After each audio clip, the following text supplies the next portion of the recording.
All right, ready? Welcome to the Faithfully Unfiltered podcast with Elle and Nicole. Here we go. Here we go. It's been a long time coming, I know. but it needed to happen. So we just wanted to take our first episode to talk about kind of just where we started and Why we started, where we came from, and that's really it. and what led us here. here. And I really felt like there was a verse that the Lord gave me to kind of start this in Revelation. Perfect. Revelation 12:11 says, "They triumphed over him by the blood of the Lamb and by the word of their testimony." And I really felt like that's where we start, is like just sharing how we got here, because really nothing else mattered before or really after that. That's really how people are saved. That's why people get saved, is through hearing other people's testimony. There might be things that you went through that can help other girls or boys, and same with me. So our hope is that through our suffering and pain and through us just getting to know Jesus and growing closer to him and understanding his word and really understanding the truth, that we've been able to become more free. And we hope that for everyone else watching. Yeah, that we can be your living proof that you can be saved through grace. Do you want to backtrack? How are you? I'm good. How are you? Good. Do you want to go into a little bit why we started this podcast? Sure. Or I can start. Doesn't matter. You start. Okay. So I actually thought Elle should do a podcast because we have been best friends for how many years now? Oh my gosh. Well, we've known each other, I feel like, since we were 10. Yeah. But we grew really close, 18? Yeah, like 17, 18. Yeah. And then we definitely went through a lot of lows together, probably the lowest parts of our lives together. And our friendship has always been, what's that parallel? We've always been together-ish. Yeah. Even on completely different paths. Yes. We always stayed together. Yeah. And one thing we have in common is talking. Yep. And we would always send each other voice messages. And it honestly started, I feel like, when you gave birth to Vera during COVID.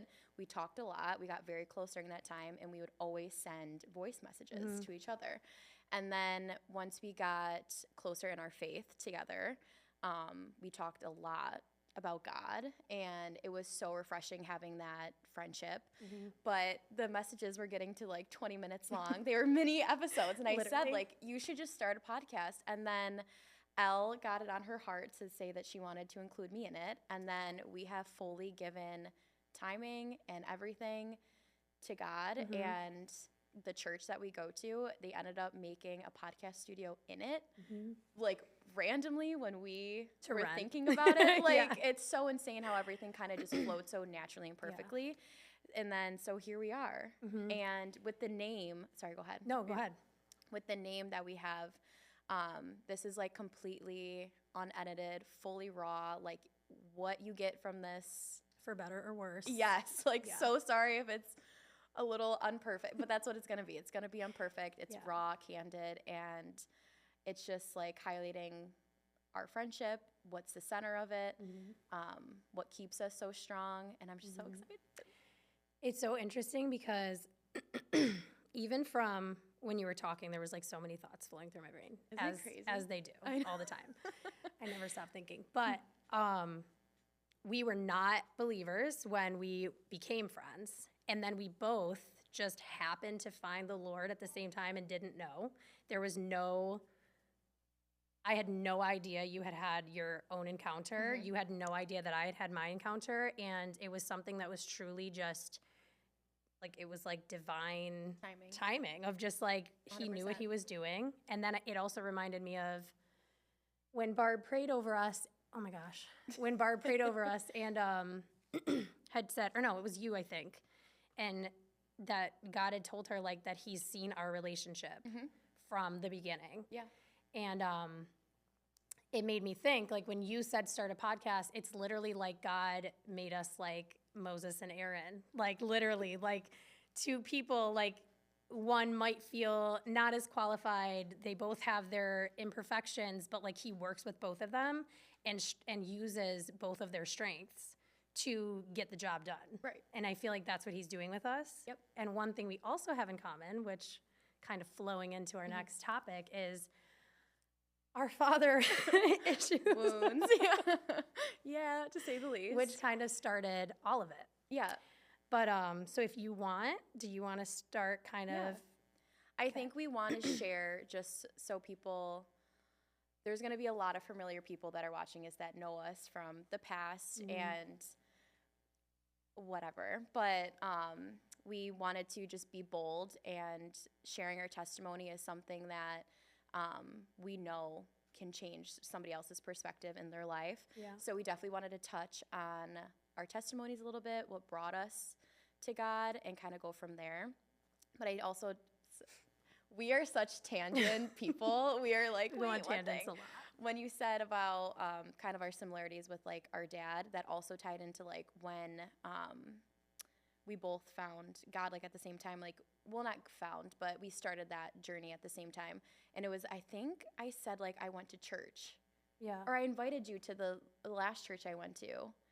And then you mentioned, we could always go into that a little bit, but I just think it's funny that we've had so many similarities, but so many differences. And I think that's what's so beautiful about what people are going to hear from us is like, you can be so different. It could be so different, but there's so many like root problems and wounds that I think people can relate to that we've had. 100%. And going back to like what you were saying, it's like, God used us even on such different paths, but we still were able to, I mean, we were like hanging out till like 5 a.m, like talking, you know what I mean? Yeah.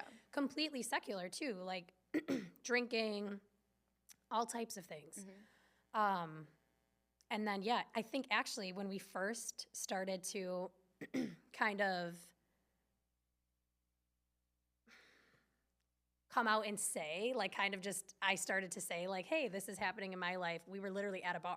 Yeah. We were still drinking. We were still like, I think I So might have like confused, started to like not be drinking, but it was very low key. I hadn't like said it. Like I might have been saying like my stomach hurts fully or sober. something. Right. Yeah. Like I might have been like, my stomach Yeah. hurts. I'm only going to have one glass. But I hadn't come out yet, and neither did you. And I remember you telling me that you had like a touch, and Kaylee was there too. Yeah. Our best friend. Our shared best friend. But she was there too, and we kind of just both were like, I was just like, this happened to me. I'm having dreams. I'm having these like convictions. I don't even know what's going on. I'm having spiritual warfare. You're like, too. hold on. Like I forgave my dad like not that long ago. Like whatever. Like it was just this weird thing that just like we didn't plan it. We weren't together. It was just completely on different paths. Natural. And we just ended up being together on it, you know? And I've always said that you're that friend for me that like, you are like an anything friend. Like you will come to the park with me and my kids. You'll also like go for a walk with just me. We can go out to dinner together. Like you are just that person. Yes, literally. Like you're that person that I can like put my kids down and just be like, just come over at like 9:30 and we'll hang out. All of your family parties. And then we say we're going to hang out till 11 and then it's like 4 a.m. Yeah, literally like 2 a.m.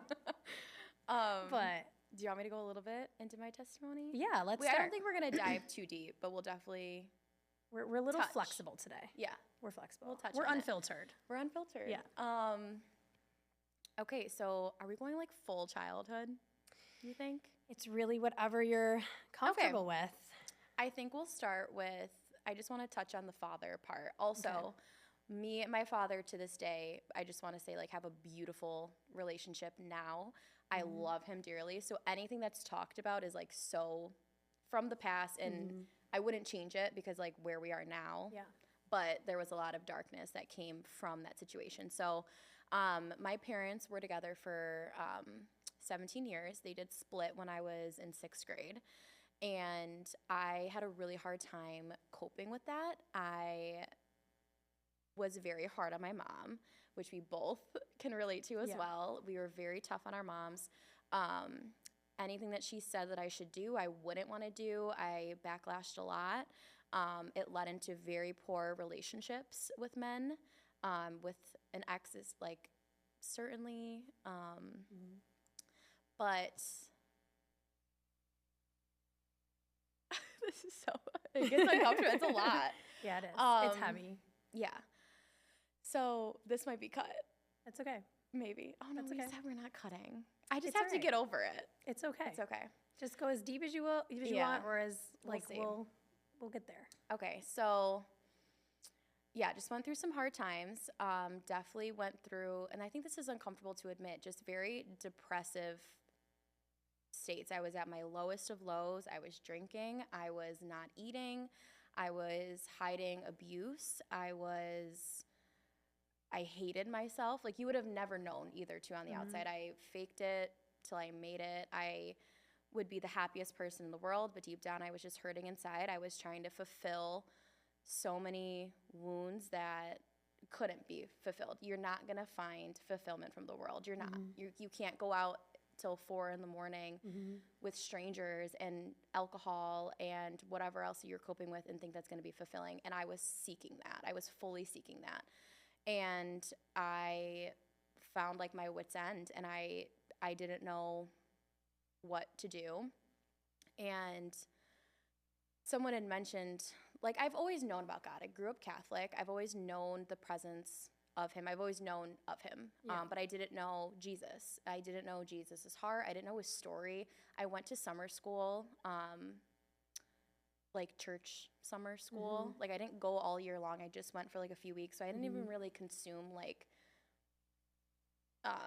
anything. Like any the of word, you mean? Yeah, like like none of it. I didn't really know like the history of anything.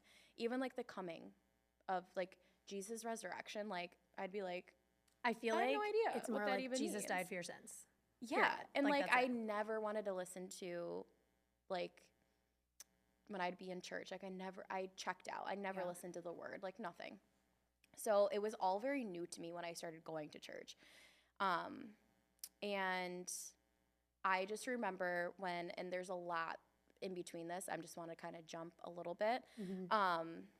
The one thing that I know I needed to do to move forward, that when I did start my relationship with God, was forgiveness. I wasn't moving forward with not forgiving my father. And it took my aunt's passing to really bring us together. But in those moments, sometimes death can bring life. And I think that's also kind of goes hand in hand with Jesus. But death can bring life. And that's kind of what he did with my relationship with my dad at that point. I did start like fully diving into like going to church, being consistent with it, but then that started changing my lifestyle. So then that stopped with the drinking, stopped with the going out, my dating life changed, my mouth changed, like literally. The swearing, the cussing, all of that changed and developed. We actually got baptized together. And through that past like it's been like a year and a half ish since we got baptized. And I think during that time was when I felt the most connected to Jesus. And that's kind of where I'm at now. I feel very, there's ups and downs. Like we were even just talking like a week ago where we felt a little bit further. But here we are. Here we are. I don't know if that really even made sense of my Thanks testimony. for sharing. No, it did. There's so many details. That There's I feel so like many. There's so many. I think but we just, can get into it as I time think goes just on. basis was like I just backlashed a lot. Yeah. My father issues. Yeah. There's a lot. And then, I think the biggest thing for me was forgiveness. I feel like I'm missing something, but it's okay. Yeah. I think that was good for like our start. Yeah. Okay, that made a lot of sense. For me, same father type of wounds, but it was a little bit different. My dad passed away when I was 11, as did, it wasn't just him. This is really important that it wasn't just him. It was also my aunt, who was my godmother, who I was very, very close to, and then also 2 of my uncles. They all passed within a year of each other. And that just, more than anything, like scared me. Like I became kind of numb, and I always had this burning question inside of me of just like, what happens to you when you die? Because I wanted that peace and that comfort of knowing where my dad was. Like that was something that always lingered with me, was just like, where is he? You know what I mean? And I thank God for that question now, even though it tormented me for years, and really made me go into a really dark hole that, thank God, Jesus pulled me out of. But it literally like I went like tumbling into this dark hole because I just wanted my mind to be quiet. Like, I just wanted peace. And I was not at peace. Like, my soul was at war with something I didn't know, but I knew I was at war. And it was just manifesting in really disturbing ways. I always say, like, the only people that truly knew how bad I really was my mom, my brothers, and my ex-boyfriend. That's it. Yep. My best friend, kinda, but I feel like I even knew I didn't go as deep with her. She was always like a source of comfort for me, and I always felt like a kid around her. But other than that, like, I was just a monster, and it would come out, especially when I was drinking or when I was just in really unhealthy situations, mainly the drinking. That I was definitely like an angry drunk. You also didn't really know what you were gonna get with me. I was either like really like funny and fun and like dancing on tables, or I was like trying to fight people and being really nasty. So, but all of that to say, it was my soul crying out for help. And I was trying to this is what I wanted to say so bad. It took everything not to interrupt, because you know I can't. Right now. I always interrupt. No, literally, like, I just want to interrupt, but I was like, your time. I'm not doing it. It's putting like a Band-Aid on a bullet wound. Yep. Like, you're hurting and there's this hole inside of you that like cannot be fulfilled. Like, you find that temporary fulfillment. Like, I will be the first person to say, when you're out and drinking, you're having fun. Like, it feels like fun, but it's killing you. Like, it's literally killing your soul. It's killing your spirit, and it's killing you physically, not to be dramatic, but it's like alcohol is just not, it's like poisoning your body, you know? And so I was just putting a Band-Aid on a bullet wound. And it wasn't until I had my kids, I became pregnant at 19. I was not married. Also, which this could be a whole other episode, we were in a very toxic relationship at the time. But when I became pregnant, it was like my whole world flipped upside down when I became a mom, because it was like, and this is something that the enemy, I think, really is trying to attack right now, is that when you become a mom, there's something lit inside of you where you're just like, there's more. Like, there is more in this world. Like, there's no way that I just actually brought a soul, a living human being into this world, and it's just nothing. And so I had pretty terrible postpartum anxiety, which led me to, I'm going to try to speed it up just a little. Fine. But I, anyways, got pregnant with my second. And because my postpartum anxiety and depression was so bad with my first, I was terrified of like experiencing postpartum again with a toddler and a baby. Like, I was just like, this is going to be terrible. Scary. Like, I was terrified. And so I was really depressed. I started having panic attacks, and like, my husband can like attest to this. I went back to school and I was like having literal panic attacks in my bed. I couldn't get out of bed. I was so depressed. When like, I was okay when he wasn't home, but like the second he got home, it was like I was able to like be in survival mode when he wasn't home. So I was able to like get it done and everything. But the second he would come home and I knew I had like relief, I'd be sleeping all day. Like, I couldn't get out of bed. I just couldn't do anything. And then after I had her, so I went to a doctor actually, and I got prescribed Zoloft, and then I had a bad reaction, so then they gave me Lexapro, and I hated it. It made me feel like I was a zombie. Yep. Like, it like took away the depression, and it took away like I would just say depression, but it just numbed me. Yeah. And I was just like, what is going on? So, and they told me it was like fine while I was pregnant and everything, gave birth. Didn't know you had to like wean yourself off. So I quit cold turkey. I had a mental break. Like, I was mentally broken. I did not know what to do. I literally got to a point where I just started praying, and I didn't even know who I was praying to or what I was doing. I was just like, there has to be help out here. I'm going insane. I was having the worst intrusive thoughts. I was just struggling so badly, and I thought it was just like hormone imbalance. Right. There was something mentally like not okay with me. And so I started calling out, and then all of a sudden I just started getting answers in Jesus. I can't even tell you what happened. It wasn't like a big moment.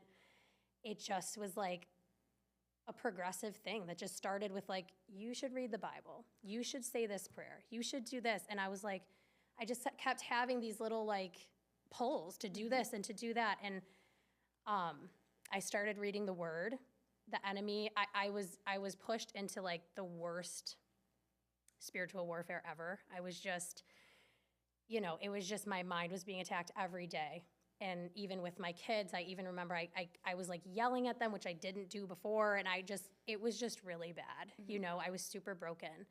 And just slowly but surely, Jesus just started to heal my mind. Literally, I was getting delivered of things that I didn't even know I needed deliverance from. I just started to see the world so differently. I would go out, couldn't even stomach it. Like, I was just like, I don't belong here. And I just naturally started to change. Like, my heart just genuinely started to change. And it wasn't something that someone told me. No one told me I had to do it. It was something deep inside that I was just like, this is just real. Yeah. Like, this is real. So many details that I'm leaving out. I'm like, I can't go there because then I have to backtrack. So I just have to like keep going. That's how I felt when I was talking to you, and I wanted to touch on it because I feel the same exact way in the sense of like, I feel like some people have this like big moment, this big break of something occurring, or this big like, I died and I saw God. Yeah, like now I believe. Like something big. Mine was like the same way. Like I got like invited to go to a different church before we found like our home church here.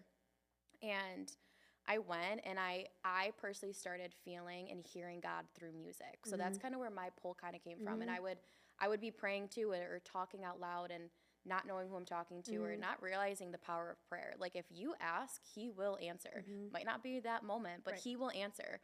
So asking certain things or whatnot, and then like going to church that Sunday and then hearing certain words in a song, and it's like, whoa, okay, or you like, just feel the Holy Spirit, you just feel the Holy Spirit just there, or just in scripture. Then, like you said, like you just kind of get those little tugs, and that's how mine was. No one told me to do it. No one forced me. You kind of just are like, what now? What? Like when you hit that low of a low, and you're realizing like there's no fulfillment in anything else, and then you seek God, and then you realize how fulfilling it is. Don't you wish you could go back? Like, no, literally, I want to smack myself so bad. Like, what are you doing? We wouldn't change anything, obviously, but like it's so, like I just wish I knew this so much earlier. And it's so beautiful because he like redeems it too. Yes, like he redeems you. He doesn't just say, "Okay, I forgive you now." Okay. He actually is so good that he will redeem those things that were broken. Like my mental now, I sometimes is healthy. Like I'm trying to complain about something. Yeah. And I'm like, I just don't have anything to complain about. Like I'm alive, I'm breathing, my kids are healthy, I'm healthy. What am I complaining about? That's so funny you said that. This morning, this past like couple weeks have been just like testing, like very testing, and that comes obviously even when, and this I feel like is something we've wanted to touch upon, even when you like become saved and like you start following Jesus, it's not like your life's gonna be perfect. Everything's gonna be handed to you. There's gonna be no struggles. Like honestly, I feel like you get kind of hit with the worst, and like your faith gets tested because you have to believe in what he has for you. And sometimes the worst situations is because he's breaking you. And we've gone through that. We've gone through the crushing. We've gone through like the snake just shedding completely off of you, and you become new. But this morning I was just praying, and I wanted to just like, I was like, I'm being way too negative. Like, and then you just start listing and like thanking God for all the positives, and then everything else goes away. And it's just so beautiful how your mind can shift, because I could have sat with that all day. Old me would have. Yeah. I would have made every excuse in the book to just be miserable all day and let it ruin everything and have that be an excuse and have that be a crutch. But like, why? Yeah. And it's not even like a thought. Yeah. Because he comes through for you. He does. It's literally like, it's in Philippians where he's like, don't be anxious, like be thankful, be grateful. And that's really what it comes down to with him. And because what he does is, this sounds so corny, but like, they're like, God doesn't always change your circumstances, but you still have a choice. Like in those circumstances, like there are circumstances you're going to be in that are not ideal, whether that's financial, health, whatever it is.